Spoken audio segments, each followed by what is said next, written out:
नमस्कार। अरुणा विलेचर की पाठशाला में आप सबका स्वागत है। आइए आज हम स्पर्श भाग 1 पाठ 6 पद कवि रैदास द्वारा रचित।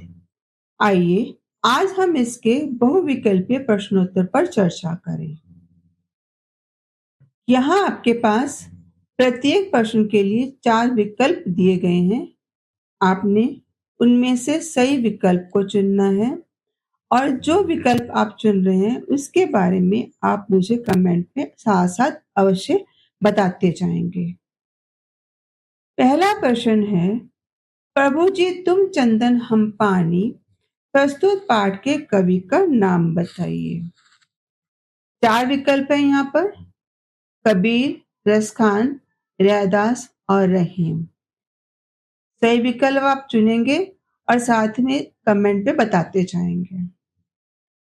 जी हाँ, पहला विकल्प है इसका, पहला उत्तर आएगा इसका रैदास। रैदास जो है वो प्रभु जी तुम चंदन हम पानी पद के रचनाकार हैं। अगला प्रश्न है, ऐसे लाल तुझ बिन कौन करे, इस पद में कवि ने किसका गुणगान किया है। 4 विकल्प है आपके पास, भगवान, संतों, अछूतों और भक्तों। इन चारों में से एक विकल्प आपको चुनना है। सही उत्तर है भगवान। इस पद में भगवान का गुणगान किया गया है। अगला प्रश्न है, रैदास की काव्य रचना में कौन सी भाषा का प्रयोग हुआ है। हिंदी, संस्कृत, अवधी और ब्रज भाषा। मुख्य रूप से कवि ने किस भाषा का प्रयोग किया है। तो चारों में से एक विकल्प आपको चुनना है। सही विकल्प है इसका ब्रज भाषा।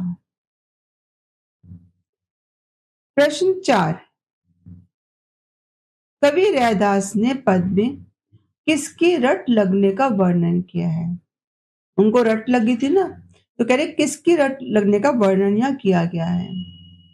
4 विकल्प है, अपने प्रियतमा को पाने की रट लगने का वर्णन किया है, संसार से मुक्ति की रट लगने का वर्णन, दीपक के समान जलने की रट का वर्णन, प्रभु के नाम की रट लगने का वर्णन। सही विकल्प इसका 4th, प्रभु के नाम की रट लगने का वर्णन।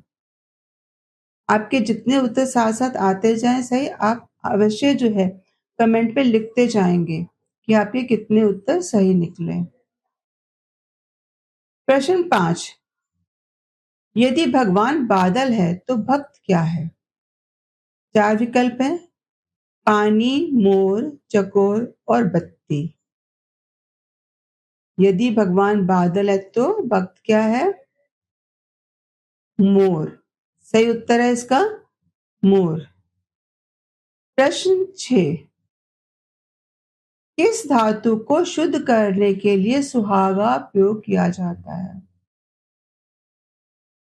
4 आपके पास विकल्प, चांदी को, तांबे को, लोहे को और सोने को। सही उत्तर होगा इसका सोने को। सोने मिला सुहागा उन्होंने वर्णन किया था कि सुहागे से मिलने के बाद सोना जो है और शुद्ध हो जाता है, उसकी सारी जो खोट है वो दूर हो जाती है। प्रश्न अगला, यदि भगवान दीपक के समान है तो भक्त को किसके समान बताया गया है। 4 विकल्प, पानी, मोर, बत्ती, चकोर। सही उत्तर है इसका बत्ती। यदि भगवान दीपक के समान है तो भक्त को किसके समान बताया, बत्ती के समान बताया गया है। प्रश्न 8, रैदास चंदन किसको मानते हैं।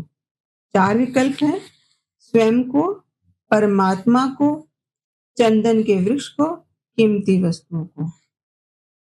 इन 4 विकल्पों में से सही विकल्प को चुनेंगे आप। सही विकल्प है परमात्मा को। रैदास परमात्मा को चंदन के समान मानते हैं। प्रश्न 9, रैदास जी ने स्वयं को चकोर क्यों माना है?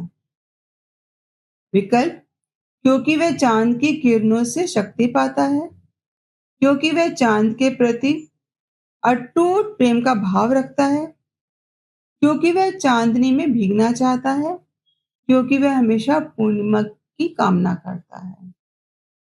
तो 4 में से सही विकल्प आपका जी हाँ, सही विकल्प है क्योंकि वह चांद के प्रति अटूट प्रेम का भाव रखता है, क्योंकि वह चांद को निहारता रहता है। चकोर पक्षी क्या करता है? चांद की ओर टकटकी लगाए रखता है, उसको देखता रहता है, उसके प्रति अपार प्रेम रखता है, इसलिए उसे नित निहारता रहता है, देखता रहता है। प्रश्न 10, धागे की कीमत कब बढ़ जाती है? जब उसके साथ सोने को जोड़ा जाता है, जब उसके साथ दीपक को जलाया जाता है, जब उसके साथ मोती को पिरोया जाता है, जब उसके साथ बत्ती को मिलाया जाता है। 4 विकल्प आपके पास। सही विकल्प है आपका, जब उसके साथ मोती को पिरोया जाता है। क्या आपका ये विकल्प सही था? अगर सही था तो कमेंट में मुझे अवश्य लिखेंगे। प्रश्न 11, रैदास ने अपने आप को ईश्वर रूपी दीपक का क्या बताया है? अगर ईश्वर जो है दीपक है तो वो स्वयं क्या है? रैदास ने अपने आप को ईश्वर रूपी दीपक का क्या बताया है? यानी ईश्वर अगर दीपक के समान है तो स्वयं रैदास कौन है? 4 विकल्प है आपके पास, लोह, तेल, कपास और बाती। सही विकल्प है आपका बाती। प्रश्न 12, निवाजु शब्द से कवि का क्या अभिप्राय है? निवाजु, 4 विकल्प, भक्त, लोगों, ईश्वर, धरती। सही उत्तर है इसमें ईश्वर। प्रश्न 13, ग्रीव निवाजु कहकर कवि क्या कहना चाहता है?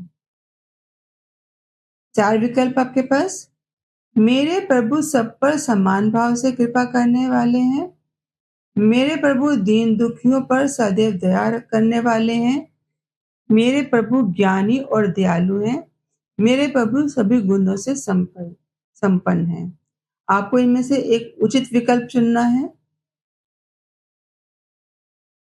उचित विकल्प है कि मेरे प्रभु दीन दुखियों पर सदैव दया करने वाले, गरीब निवाजु, गरीब के साथ विशेषण लगाया, यानी जो गरीब है उन पर दया करने वाले, इसलिए उन्हें गरीब निवाजु कहा जाता है। अगला प्रश्न है, रैदास ने ऐसी लाल सबे सरे, एक पद की पंक्तियां हैं, आरंभ की और अंत की पंक्तियां दी गई हैं। इस पद में तत्कालीन, तत्कालीन यानी उस समय, जिस समय का यह प्रसंग लिखा गया, उस समय किस समस्या को उजागर किया गया था? उस समय ऐसी कौन सी समस्या थी जिसका वर्णन इस पद में मिलता है? तो 4 विकल्प आपके पास हैं, विधवा विवाह, देश प्रथा, अशिक्षा और छुआछूत। जो समस्याएं उस समय थी उनमें से खास कौन सी समस्या थी जिसका वर्णन यहाँ आता है? सही उत्तर है छुआछूत। अगला प्रश्न है, यदि भगवान चांद के समान है तो भक्त किसके समान हुआ? 4 विकल्प, पानी, मोर, चकोर और बत्ती। सही विकल्प इसका चकोर। अगर भक्त भगवान चांद है तो भक्त क्या है? चकोर है। प्रश्न 16, यदि ईश्वर घन के समान है तो रैदास किसके समान है? घन यानी बादल। यदि ईश्वर घन के समान है तो रैदास किसके समान है? चकोर, पानी, चंदन और मोर। सही विकल्प है मोर। यदि भगवान जो है वो बादल के समान है तो रैदास यानी भक्त और किसके समान है? मोर के समान है। प्रश्न 17, कवि किसे अपना सर्वस्व मानते हैं? भगवान को, संतों को, अछूतों को या भक्तों को? सही विकल्प है यहाँ पर भगवान को। भगवान को अपना सब कुछ मानते हैं, सर्वस्व यानी सब कुछ। प्रश्न 18, कवि ईश्वर की ओर किस आशा भाव से देखता है? जैसे मोर चांद की ओर देखता है, जैसे चकोर चांद की ओर देखता है, जैसे पपीहा बादलों की ओर निहारता है, जैसे किसान मेघों की ओर ताकता है। 4 विकल्प है आपके पास। सही उत्तर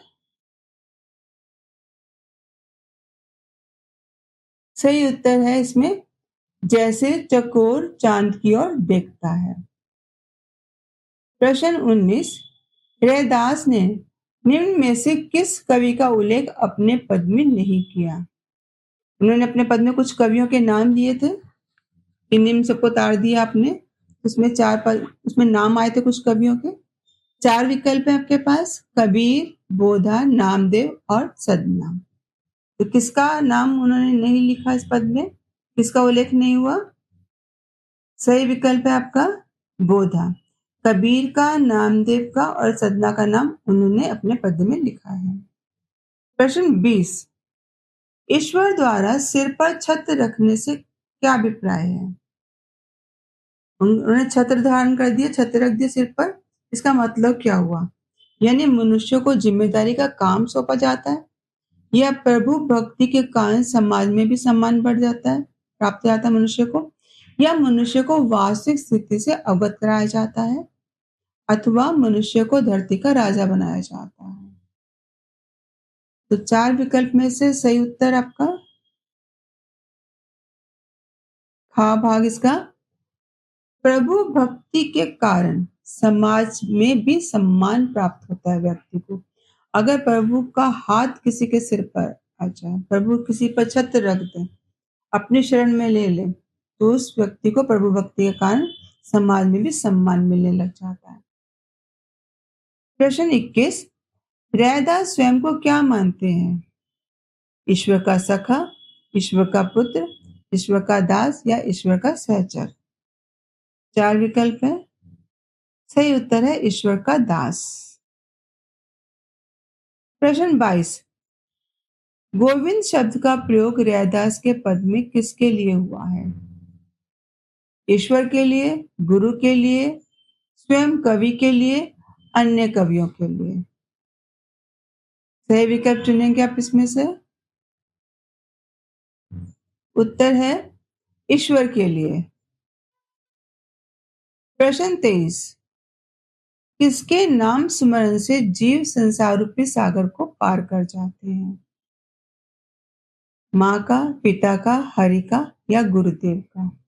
किसका स्मरण करने से जीव संसार से रूपी सागर से पार हो जाता है? तो 4 विकल्पों में से सही उत्तर आपका है हरि का। हरि का नाम स्मरण करने से मनुष्य इस संसार के जन्म बंधन से मुक्त हो जाता है, संसार रूपी सागर को पार कर जाता है। प्रश्न 24, इस पाठ में किस भाव की अभिव्यक्ति हुई है? भक्ति भाव की, प्रेम भाव की, ईर्ष्या भाव की या निंदा भाव की? इसमें से सही उत्तर आपका होगा भक्ति भाव। प्रश्न 25, प्रभु जी तुम चंदन हम पानी, प्रस्तुत पद के आधार पर बताइए कि कवि किस मत के समर्थक हैं? किस मत के समर्थक रहे वो? एकैश्वर्यवाद, द्वैतवाद, अध्यात्मवाद या अद्वैतवाद? तो सही उत्तर आपका होगा अद्वैतवाद। ये थे हमारे 25 प्रश्न बहुविकल्पीय। आपके इनमें से जिन प्रश्नों के सही उत्तर मिले आप मुझे से कमेंट में अवश्य बताएंगे।